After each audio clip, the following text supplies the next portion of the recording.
Hello mga sir, yan, pauwi na tayo. Bumili lang akong pasalubong dyan sa Rowenas. Ayan o, Rowenas. Ayan, uwi na tayo. 9:30 AM na. Let's go.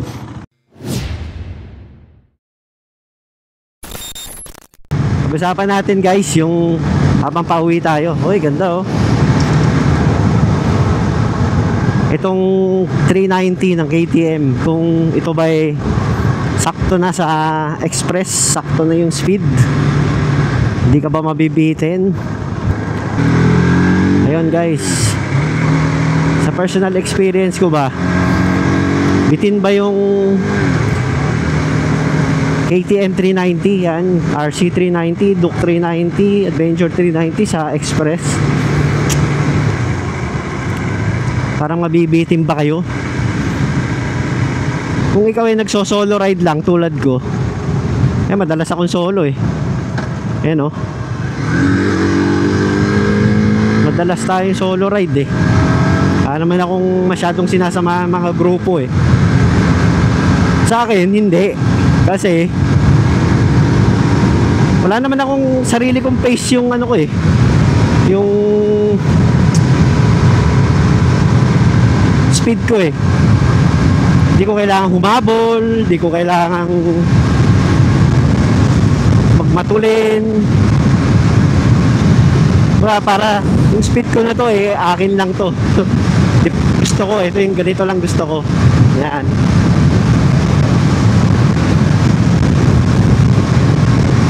Siguro mabibiting ka dito kung sumasama ka sa mga grupong matataas ang CC. Siguro kung makakasama mo yung kapwa mo KTM R390, hindi. Pare-parehas kayo eh. Pero kung ang makakasama mo parang 600cc, 700, 1,000, sumasama ka sa mga ganun, definitely, oo, mabibiting ka. Kasi wala kang gagawin to kundi maghapol. Mabibilis yung mga yun eh. Pero kung makakasama mo mga 400 lang din, eh, mga Ninja 400, CBR 500, nasa ganung range lang ah. Mga 400 category to 500 na twin cylinder. Kasi ito lang naman ang single na 400 aside sa Dominar eh. Kung kasama mo mga twin, pwede pa. Oh, hindi ka mabibitin. Mahahabol mo yung mga yun.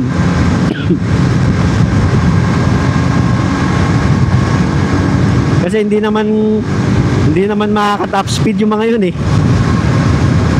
Kumbaga express, hindi hindi mo naman mata-top speed yung mga yan eh. Ang labanan dyan, torque. Yung mabilis umakyat yung ano, speed. Eh malakas ang torque nito eh. Yung mga KTM, especially itong RC 390. Kaya ito, makakahabol ka talaga sa mga twin cylinder na 400cc. Yan, Ninja 400, CBR 500. Mahahabol mo yung mga yan sa express. So hindi ka bitin. Sakto lang. Tsaka pag nagsosolo ride ka, sakto lang. Yun lang. So depende sa'yo. Depende sa circle of friends mo. Diba? Kung ang circle of friends mo matataas ang CC, talagang mabibiting ka dito. Dapat kang sumabay. Diba? Ayun lang. Ako tingin ko, hindi ko ma-outgrow to eh. Kasi actually nabibilisan na ako dito eh. Hindi ko ma-outgrow to. Siguro kung ma-outgrow ko man, siguro sobrang tagal. Yung sanay na ako sa speed niya. Pero feeling ko hindi rin eh, kasi nakaka-expressway naman ako eh. Ayun oh. Hindi naman karera tong pinupuntahan ko eh. Para ma-outgrow ko to eh. Ganyan lang nga kasi mga speed ko guys pag ako nagra-ride. Yan lang. Bigla pumapatak lang ng 80, 100.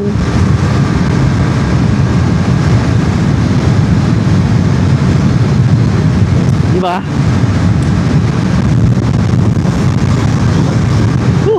Ang hangin. Ang disadvantage nitong RC tsaka yung mga ibang 390 na KTM,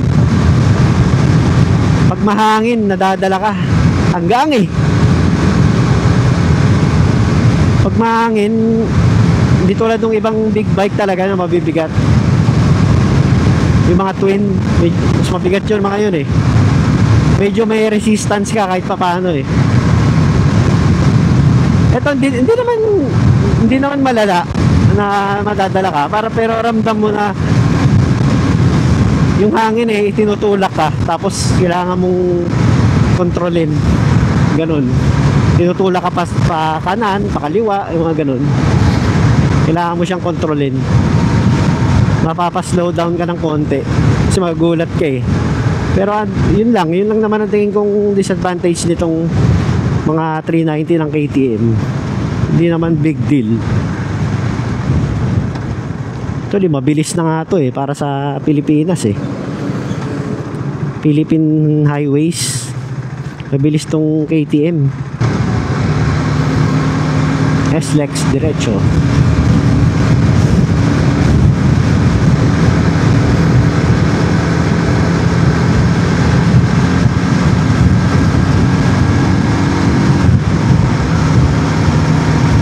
Sarap po. Ang sarap.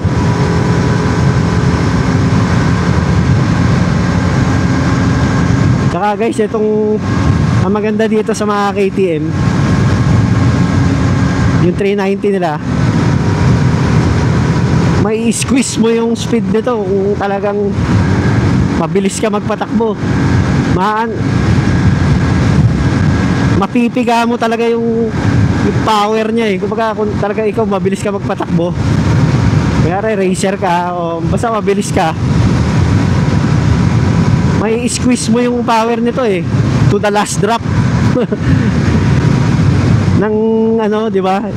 Yung mga higher CC kasi, yung mga 600 pataas, nakakatakot ng i-squeeze yung power nun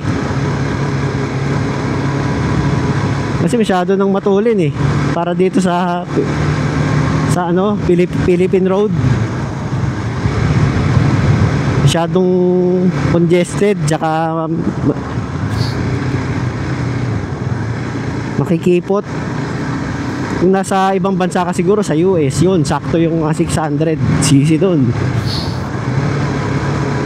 Pero dito sa Philippines, since maliit mga karsada natin, may squeeze mo tong mga 400cc to the last drop ng kanilang power kung talagang mabilis ka.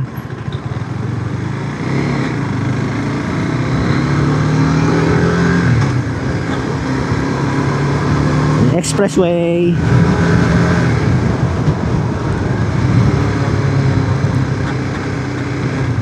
Ayun lang naman. So yan, papasok na tayo sa express.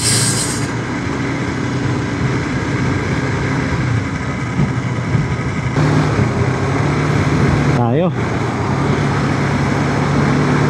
Ayan guys, tingnan nyo. Hindi naman bitin mentality lang yung bitin na parang naisip po single cylinder kasi, pero hindi. Nasabi, di ba iba, ayoko niya single cylinder yan, kaya galing ka sa mga single cylinder na motor, gusto mo mag-upgrade, ayaw mo sa 390 kasi single cylinder, parang R15 ganyan, parehas lang single cylinder. Pero hindi guys, malayo talaga. Ramdam mong big bike to kahit single cylinder to. Yung CBR ko, di ba, 150cc, nung binili ko to, nagulat ako dito lakas ng torque, talagang iba. Kahit single cylinder siya, iba, ramdam mong big bike talaga, mabilis nandun yung sipa nung high cc talaga, yung pagpiga mo, arangkada, aggressive masyado.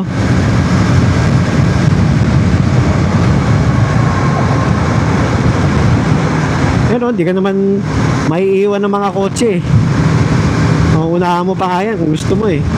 Kung gusto ko nga, kaya ko unahan mga yan eh. Kaya lang, hindi naman tayo ganun. Pero syempre, iba yung mga ano talaga, twin. Mas may ano yun, sa ganitong straight road na tuloy-tuloy, iba yung twin. Talagang mas mabilis yun.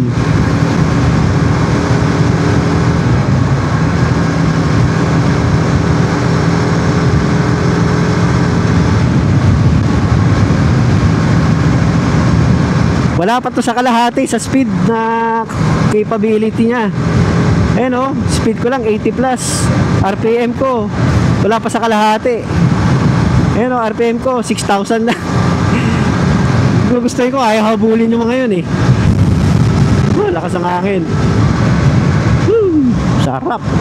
Ayan o guys, bitin ba yan? Hindi eh. Di ako nabibitin.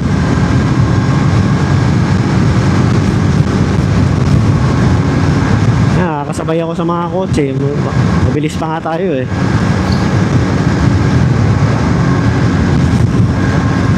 So hindi siya bitin. Ang pagkabitin niya depende sa'yo.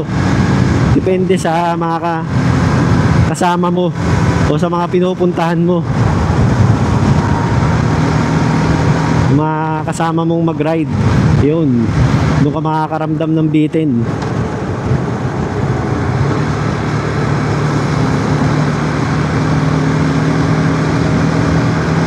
Lagi ka naiiwan sa ride. doon ka makakaramdam ng bitin, siyempre.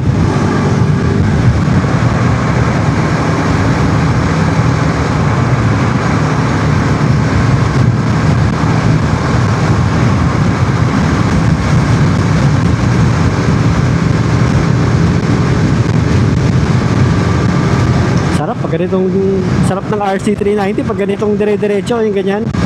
Sarap ng feeling niya. Sarap niya i-ride. Walang ngawit pag ganito. Tapos yung hangin, parang binabasag. Pinupunit mo lang.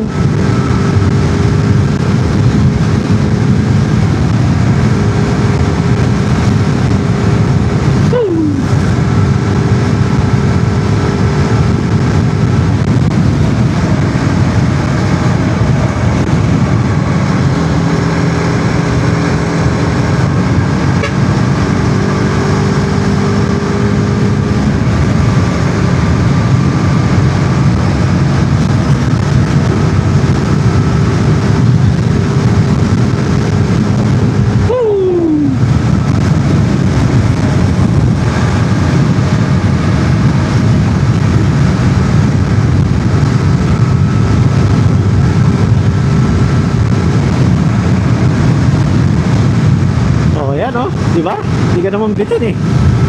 Tulin nga eh. Sakto to para sa Philippine Road, yung mga 390. Sakto yung power nila.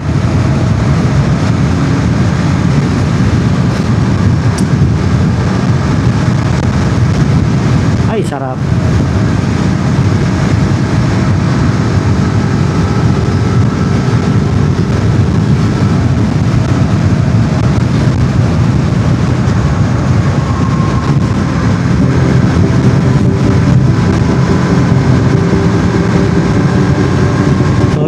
Guys, happy Sunday sa lahat. Sunday ngayon, pauwi tayo galing sa overnight natin. Feeling best. Nandun tayo sa Alabang. So yun lang, ride safe sa lahat. Happy Sunday.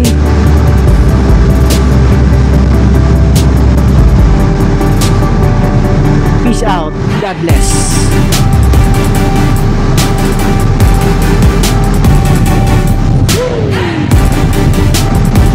Dinadala